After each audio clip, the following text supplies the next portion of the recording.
मैं मधुरलता चौधरी, क्लास 9 हिंदी पद, सूरदास जी का जीवन परिचय और उनके एक पद कुछ रचनाएं। तो सबसे पहले मैं बताऊंगी सूरदास जी का जीवन परिचय, जो इस प्रकार से है।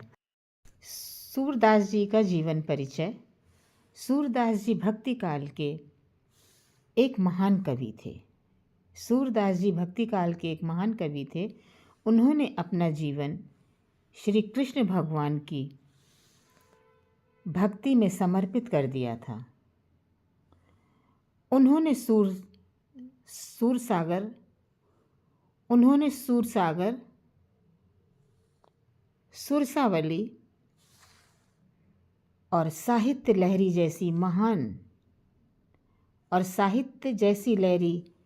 महान और महत्वपूर्ण रचनाएं लिखी। ये महाप्रभु वल्लभाचार्य के शिष्य थे। इन्हें वात्सल्य रस का सम्राट भी कहा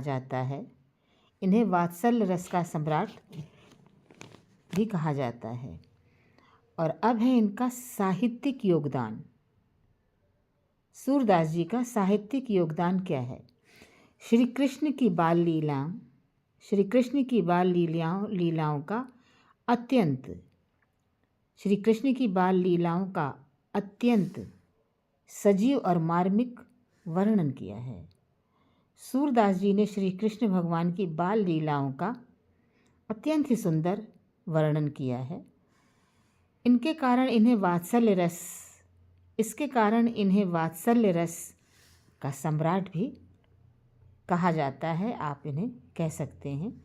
इनकी कविताओं में भक्ति और प्रेम, सूरदास जी की कविताओं में भक्ति और प्रेम की भावना व्यक्त रहती है। सूरदास जी के जो पद हैं, इनमें भक्ति भावनाएं और प्रेम की भावना जो रहती है वो व्यक्त रहती है। भाषा, जो इनकी भाषा है, किस भाषा में ये जो हैं अपने पद लिखते थे, तो इनकी कविताओं में ब्रज भाषा का सुंदर और मधुर प्रयोग मिलता है। सूरदास जी की जो पद हैं उनमें ब्रज भाषा का सुंदर प्रयोग मिलता है। सूरदास जी के जो पद हैं, वो पहला पद है जो मैं बताने जा रही हूँ। चरण कमल बंदो हरिराई, जाकी कृपा पंगु गिरि लांघे, अंधे को सब कुछ दर्शाई, बहरे सुने गूंग पुनि बोले, रंग चलो सिर छत्र धराई। सूरदास स्वामी करुणा में बार बार बंदो तिह पाई। ये जो है सूरदास जी का पद है। और अब मैं इसका अर्थ बता रही हूँ, जो इस प्रकार से है। सूरदास जी ने इस पद में कहा है, इसका अर्थ इस प्रकार है। इस पद का अर्थ इस प्रकार है।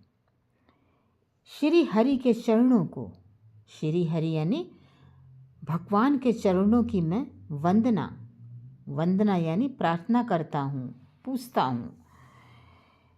जिनकी दया, जिनकी कृपा, भगवान की कृपा जिसके ऊपर भी पड़ जाए, श्री हरि यानी भगवान की दया या कृपा जिसके भी ऊपर पड़ जाए, तो पंगु यानी जो व्यक्ति चल नहीं सकता है, चलने में मजबूर है, जिसे कहते हैं विकलांग भी, चलने में असमर्थ हो, वो भी पर्वत को पार कर लेता है। जिसके ऊपर भगवान की कृपा है, तो जो व्यक्ति चल नहीं सकता है, पंगु है, भगवान की कृपा से, उनकी दया से वो पर्वत को भी पार करने में समर्थ हो जाता है, सफल हो जाता है। और जिनकी कृपा से नेत्रहीन व्यक्ति यानी जिसकी आंखें नहीं हैं, जिन्हें दिखाई नहीं पड़ता है, नेत्रहीन व्यक्ति को भी सब कुछ दिखने लगता है। जिसके ऊपर हरि की कृपा है, हरि की कृपा है, वो जिस व्यक्ति को नेत्रहीन है, जिसे दिखता नहीं है, उसे भी दिखने लगता है। और जिसके अनुग्रह से बहरा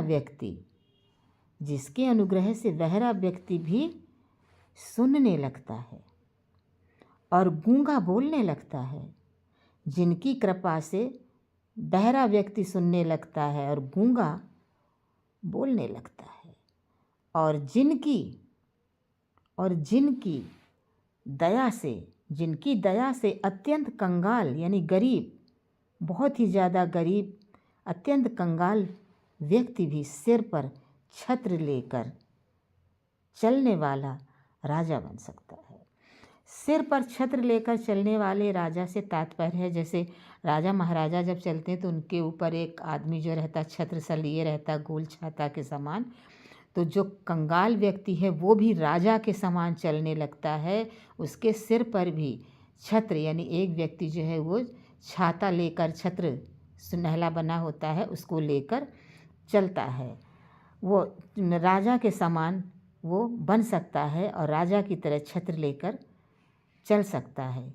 किसके ऊपर? जिसके ऊपर श्री हरि की कृपा है, जिसके ऊपर श्री हरि की कृपा है। तो आज मैंने सूरदास जी के 2 दोहे, उनका जीवन परिचय, उनके पद बताए हैं। कल मैं 2 पद और बताऊंगी, और आप लोगों को कोई भी समस्या है, जो भी कुछ समझ में नहीं आ रहा है, तो आप कमेंट्स बॉक्स में करिए।